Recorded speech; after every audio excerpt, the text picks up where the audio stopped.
Idea ಅಂದರೆ ಇದನ್ನಪ್ಪ, plastic ಚೀಲನೇ cooler ಮಾಡಿಕೊಂಡು ಯಾವ ಥರ ಬೇಸಿಗೆ ಕಾಲನ ಕಳೀತಾ ಇದ್ದಾರೆ ನೋಡಿ.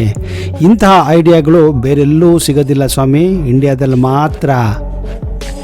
ಹೌದು ಸ್ನೇಹಿತರೆ, ನಮ್ಮ ಇಂಡಿಯಾದಲ್ಲಿ ಅಂತೂ ಟ್ಯಾಲೆಂಟ್ಗಿನ್ನೂ ಕಡಿಮೆನೇ ಇಲ್ಲ. ಪ್ರತಿಯೊಂದು ಗಲ್ಲಿಯಲ್ಲಿ, ಪ್ರತಿಯೊಂದು ಓಣಿಯಲ್ಲಿ ಒಬ್ಬೊಬ್ಬ ಸೈಂಟಿಸ್ಟನ್ನ ನೀವು ಕಾಣಬಹುದು. ಒಂದು ಕಡೆ ಒಬ್ಬ ಅಬ್ದುಲ್ ಕಲಾಂ ಆದರೆ ಇನ್ನೊಬ್ಬ ಕಡೆ ವಿಶ್ವೇಶ್ವರಯ್ಯ ಇದ್ದೇ ಇದ್ದಾರೆ. ಹೌದು, ಮನೆಯಲ್ಲಿ ವಿಜ್ಞಾನಿಗಳು ಹುಟ್ಟುತ್ತಾನೆ ಇದ್ದಾರೆ. ಅಂತಹ ಕೆಲವು ಬುದ್ಧಿವಂತರನ್ನ ಇವತ್ತಿನ ಈ ವಿಡಿಯೋದಲ್ಲಿ ನಿಮಗೆ ತೋರಿಸ್ತಾ ಇದ್ದೀನಿ.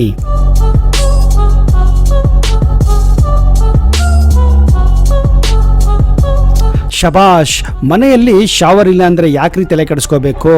2 ಪ್ಲಾಸ್ಟಿಕ್ ಚೀಲದಲ್ಲಿ ಕೆರೆ ನೀರನ್ನು ತುಂಬ್ಕೊಂಡ್ಬಿಟ್ಟು ಅವುಗಳಿಗೆ ಹೋಲ್ ಮಾಡಿಕೊಂಡು ಈ ಥರ ಶಾವರ್ ಮಜಾ ಯಾರಲ್ಲೂ ಸಿಗೋದಿಲ್ಲ, ಎಲ್ಲಿಯೂ ಸಿಗೋದಿಲ್ಲ. ಅದು ಫ್ರೆಶ್ ಏರಲ್ಲಿ, ಫ್ರೆಶ್ ನೀರಲ್ಲಿ. ಇಂತಹ ಮಜಾ ಸಿಗಬೇಕು ಅಂದರೆ ಪುಣ್ಯನ ಮಾಡಿರಬೇಕು.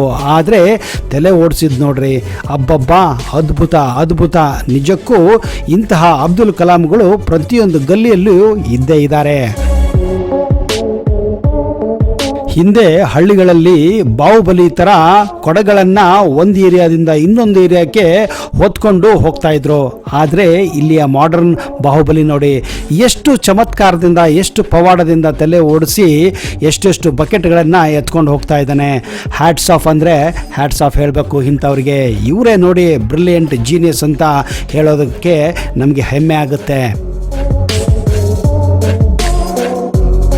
ಇನ್ನ ಈ ಸ್ತ್ರೀಯ ಇಸ್ತ್ರಿ ನೋಡಿ, ಹೌದು ರೀ, ಸಿಕ್ಕಂತ ಕುಕ್ಕರ್ನೇ ತನ್ನ ಚೂಡಿದಾರನ್ನ ಇಸ್ತ್ರಿ ಮಾಡ್ತಾ ಇದ್ದಾಳೆ, ಪ್ರೆಸ್ ಮಾಡ್ತಾ ಇದ್ದಾಳೆ. ಇದಕ್ಕಿಂತ ಜೀನಿಯಸ್ ಯಾರಿದ್ದಾರೆ ಹೇಳಿ? ಏನಿಲ್ಲ ಅಂದರೂ ಪರವಾಗಿಲ್ಲ, ಇದ್ದಂತಹ ಮನೆಯಲ್ಲಿ ಐಟಮ್ಗಳನ್ನ ಬಳಸ್ಕೊಂಡು ಅವುಗಳನ್ನು ಈ ರೀತಿ ಮಾಡ್ತಾ ಇದ್ದಾರೆ ಅಂದರೆ ನಿಜಕ್ಕೂ ಹ್ಯಾಟ್ಸ್ ಆಫ್. ಇನ್ನು ಇದನ್ನು ನೋಡಿ, ಯಾವ ರೀತಿ ಕೀಟನಾಶಕನ ನಮ್ಮ ವ್ಯವಸಾಯದಲ್ಲಿ ಬಳಸ್ತಾ ಇದ್ದಾರೆ ಅಂತ. ಇದ್ದಂತಹ ಬಲೂನ್ಗಳನ್ನು ಹಾರಿಸಿ ಪೈಪ್ಗಳ ಮೂಲಕ ಕೀಟನಾಶಕನ ಅಂದರೆ ಸಿಂಪಡಿಸ್ತಾ ಇದ್ದಾರೆ.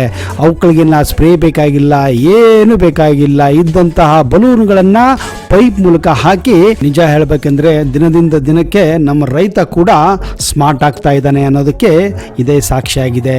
ಇದನ್ನು ನೋಡಿ ಸ್ವಾಮಿ, ಇದನ್ನು ನೋಡಿ ಯಾವ ರೀತಿ ಆ ಕಡೆಯಿಂದ ಈ ಕಡೆ ಸ್ಪ್ರೇನ ಮಾಡ್ತಾ ಇದ್ದಾನೆ ಅಂತ.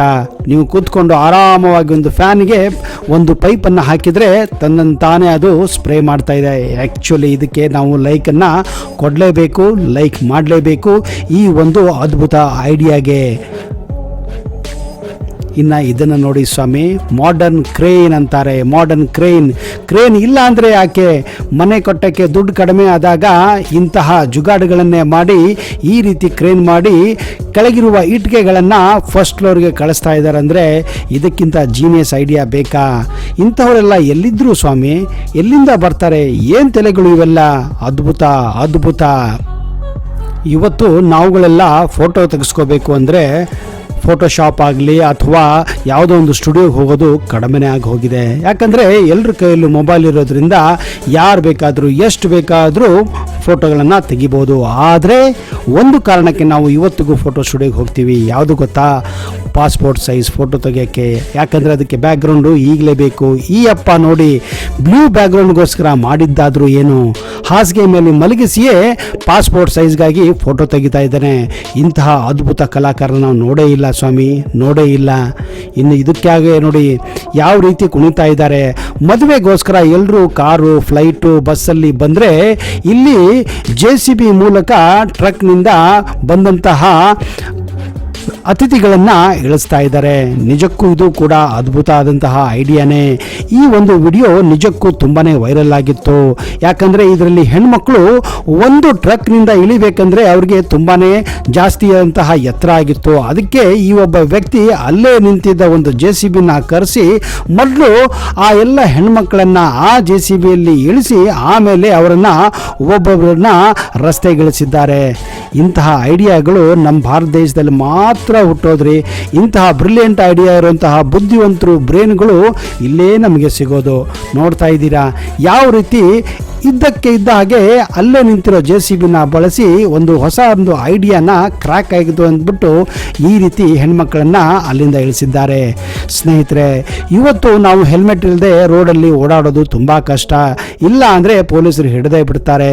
ಆದರೆ ಈ ವ್ಯಕ್ತಿ ನೋಡಿ ಯಾವ ರೀತಿ ಪೊಲೀಸರು ಒಂದು ಬುಲೆಟ್ ಗಾಡಿನ ಹಿಡಿದು ಹೆಲ್ಮೆಟ್ ಇಲ್ಲ ಅಂತ ಆ ವ್ಯಕ್ತಿನ ಎನ್ಕ್ವೈರಿ ಮಾಡ್ತಿರುವಾಗ ಆಮೇಲೆ ಗೊತ್ತಾಗಿದ್ದು ಆ ವ್ಯಕ್ತಿ ಓಡಾಡ್ತಿರೋದು ಆ ಬುಲೆಟ್ ಅಲ್ಲ, ಬುಲೆಟ್ನಂಥ ಗಾಡಿಗೆ ಅಂದರೆ ಒಂದು ಸೈಕಲನ್ನೇ ಬುಲೆಟ್ ಮಾಡಿ ಅದಕ್ಕೆ ಆ ಬುಲೆಟ್ ಥರ ಓಡಾಡ್ತಾ ಇದ್ದಾನೆ. ನಿಜಕ್ಕೂ ಹೇಳಬೇಕು ಅಂದರೆ ಇದು ಬುಲೆಟ್ ಅಲ್ವೇ ಇಲ್ಲ.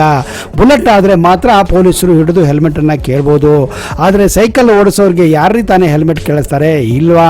ಬ್ರಿಲಿಯಂಟ್ ಐಡಿಯಾ ಅಲ್ವಾ? ಅಬ್ಬಬ್ಬಾ, ನೋಡಿ ನೋಡಿ ಈಗ ಎನ್ಕ್ವೈರಿ ಮಾಡ್ತಾ ಇದ್ದಾರೆ. ಆಮೇಲೆ ಗೊತ್ತಾಗಿದ್ದು ಆ ಒಂದು ಬುಲೆಟ್ಗೆ ಪೆಡ್ಲಿ ಇರೋದು.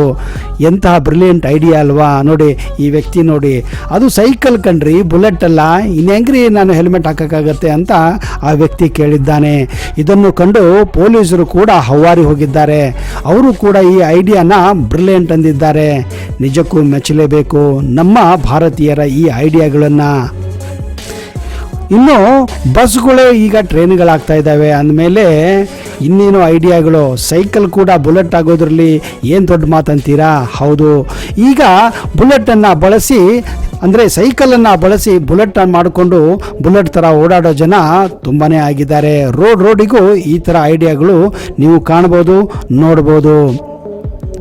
ನಾವು ಹೆಚ್ಚಾಗಿ ದೇವಸ್ಥಾನಕ್ಕೆ ಹೋದಾಗ ಮೊದಲು ಚಪ್ಪಲಿಗಳ ಬಗ್ಗೆ ತುಂಬಾ ಗಮನ ಇಡ್ತಿದ್ವಿ. ಯಾಕಂದರೆ ಯಾರಾದರೂ ಚಪ್ಪಲಿ ಕತ್ಕೊಂಡು ಹೋಗ್ತಾರಂತ. ಅದಕ್ಕಾಗಿ ಹೊಸ ಹೊಸ ಐಡಿಯಾಗಳನ್ನ ಕೂಡ ಜನರು ಮಾಡ್ತಾಯಿದ್ರು. ಅದಕ್ಕೆ ಒಂದು ಬೀಗನ ಹಾಕೋದು. ಆದರೆ ಈ ಬ್ರಿಲಿಯಂಟ್ ಐಡಿಯಾ ನೋಡಿ, ಸೈಕಲ್ ಕೀನೇ ಚಪ್ಪಲಿಗಳಿಗೆ ಹಾಕಿ ಜೋಡಿಸ್ಬಿಟ್ಟಿದ್ದಾನೆ. ಹಬ್ಬಬ್ಬಾ, ಅದ್ಭುತವಾದಂಥ ಐಡಿಯಾ ರೀ.